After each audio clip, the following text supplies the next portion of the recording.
A minha primeira carteira assinada no rádio foi em 82, na então Rádio Caetés, que hoje é Rádio Clube FM.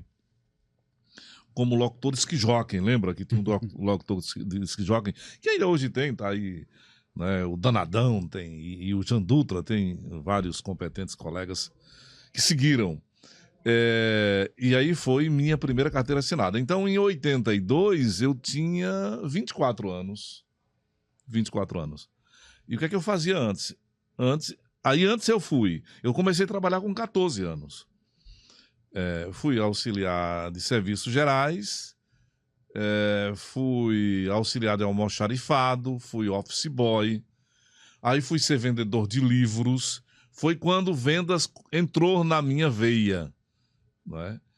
Mas nunca vendi um livro enquanto vendedor de livro. Depois fui ser corretor de imóveis, em um loteamento que tinha, eu passo lá todo dia hoje, em Moreno. Também nunca vendi um terreno.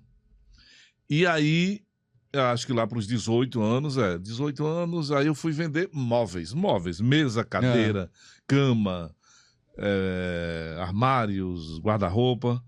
Aí, graças a Deus, deu certo. Para vocês terem ideia, isso foi nos anos 78, 79, final da década de 70, início da década de 80, e acho que com 2 anos que eu comecei a vender, eu comprei um Fusquinha, cara, meu primeiro Fusquinha, né? E quem tinha Fusquinha naquela época é porque podia ter, né? Já estava ganhando dinheiro, já né? tava, Peixinho já me olhava com outro olhar, né? Porque eu tinha um Fusquinha. Mas aí o rádio também acabou entrando na minha vida nesse primeiro momento, que eu já obtinha sucesso como vendedor, eu vendia muito bem, graças a Deus. Aí foi quando o rádio apareceu, e como eu gostava muito de futebol, tanto de campo como de salão, aí enfim, daqui a pouco eu tô dentro da rádio, e daqui a pouco me botaram para falar na rádio, daqui a pouco eu que já falava na igreja, né, porque a gente lia as coisas da igreja, e todo mundo dizia que eu tinha... Esse menino tem uma voz bonita, né? Esse menino vai ser locutor. Então, lá, quando eu tinha 10 anos, 12, 14 anos, todo mundo já dizia que eu tinha um vozeirão.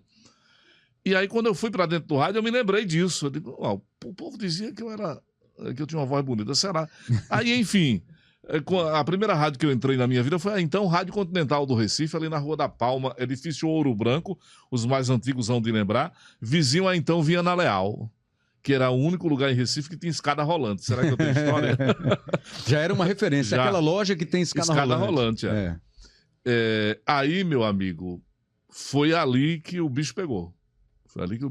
Que o danado do rádio entrou na minha veia, mas entrou valendo mesmo. Porque, para vocês terem ideia, eu fiquei lá um período na Rádio Continental, fazendo uma resenha lá com os meninos que faziam, a Mauri Veloso, Hélio Apolônio, Gilson Marcos, que foi o cara que me levou. Aí depois eu fui para a Rádio Capibaribe, acho que no final de 79, trabalhar na equipe do Ivo Suter. Aí eu já fui ser repórter de campo.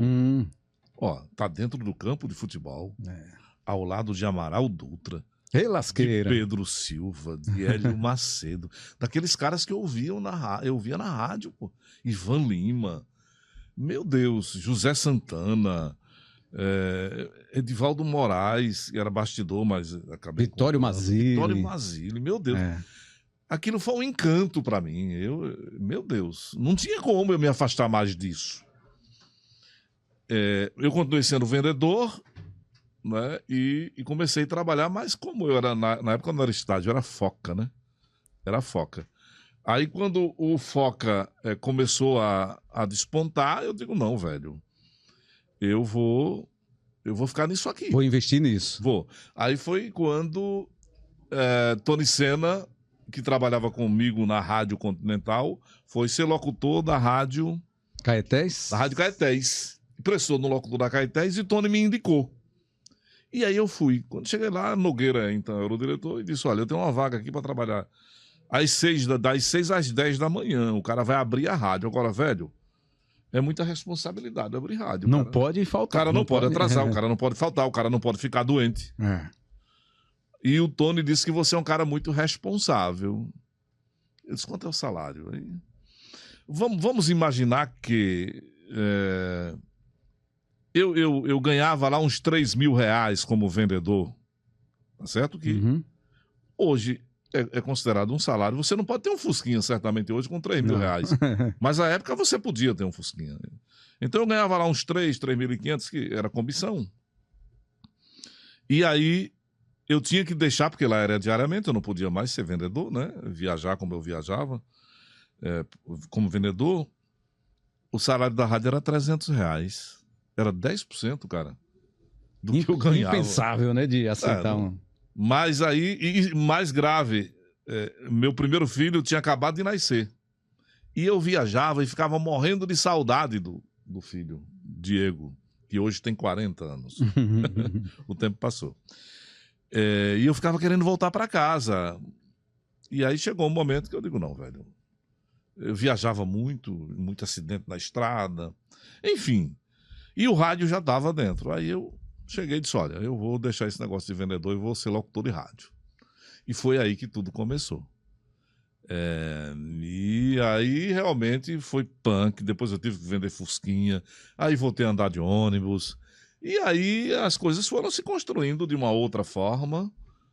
E só a partir dos anos 90 é que eu vim economicamente ficar mais ou menos equilibrado. Porque aí eu descobri que também tinha vendas em rádio. Né? E eu aprendi quando eu fui ser vendedor que teve um cara que me disse, venda, banana mais venda. O negócio é vender para ganhar dinheiro. O cara sempre me disse isso. Ora, o cara que vendeu guarda-roupa, cama, colchão, por que é que não vai vender publicidade em rádio? Não ia ter, em tese, não ia ter problema para isso, dificuldade, né? Eu já sabia como funcionava a mecânica do rádio, né? Era só você entender do cotidiano. E não foi difícil. Porque eu passei a ser o produto rádio. Ou seja, quando eu comecei a vender rádio, quem estava chegando lá era o comunicador. E é por isso que deu certo. É por isso que deu certo. Não era o vendedor. Não, era o comunicador que estava indo lá. E aí, graças a Deus, aí as coisas passaram a ter uma outra conotação. E aí, paralelamente a isso, veio essa questão de liderança.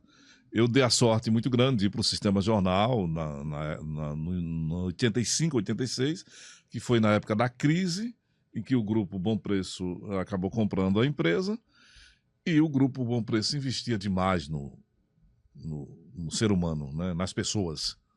Quando via o potencial, trabalhava aquela pessoa, né? E eles trabalharam muito liderança comigo, eu participei. O investimento que o grupo fez, em mim só não, acho que... Na minha época, Graça Araújo, Paulo Fernandes, há muitos, Geraldo Freire, muitos, nós fomos trabalhados, né, para melhorar cada vez mais enquanto pessoa, para se tornar uma liderança cada vez mais forte e isso ser bom para a empresa.